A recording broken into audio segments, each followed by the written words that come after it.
बारा मोजां नङा बुंखानो सिखाव फैलाबो सिखाव गासिबो नै दानि जे मास्टार सिनायथि होदोंना बै मास्टाराबो सिखावसो सानक्लाब आरो लाइब्रेरिनिफ्राय सानक्लाब आरो लाइब्रेरिनि मानगोनां आफादगिरि अजित कुमार ब्रह्मखौ गांसे आर'नाइजों बरायनो थाखाय गुरै हांख्रायग्रोबाय। आरोबाव आदा मेन्डेलाखौ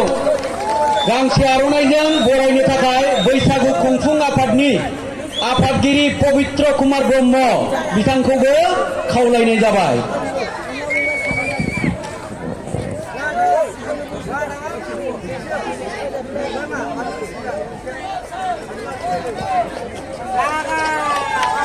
आदा मेन्डेलाया जोंनि जायगायाव सफैनायनि मोनसे गिदिरथार खारन दं। खारना जाहैबाय जोंनि ओनसोलाव निलिबारि गामिनि बारा मोजां नङा बुंखानो सिखाव फैलाबो सिखाव गासिबो नै दानि जे मास्टार सिनायथि होदोंना बै मास्टाराबो सिखावसो ओजोंहा थानो हायिनि थाखायसो फैदों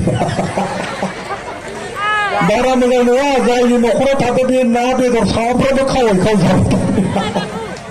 एसे मोजाङै दोननांगोन बेखौ जायगायावसो बेखौबो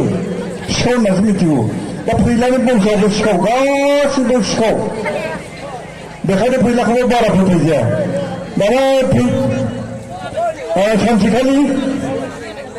फैलानि बिफाया मोसौ खानानै हमजादों माने बेयाव गिदिर मोसौ सानफ्रामबो खावनो गोसो जाबाय थायो गावनि गोसो जाबाय थायो बे मोसौखौलाय बोरै खावनो हागोनबा ओरैजाय दाना सानसेखालि खावबाय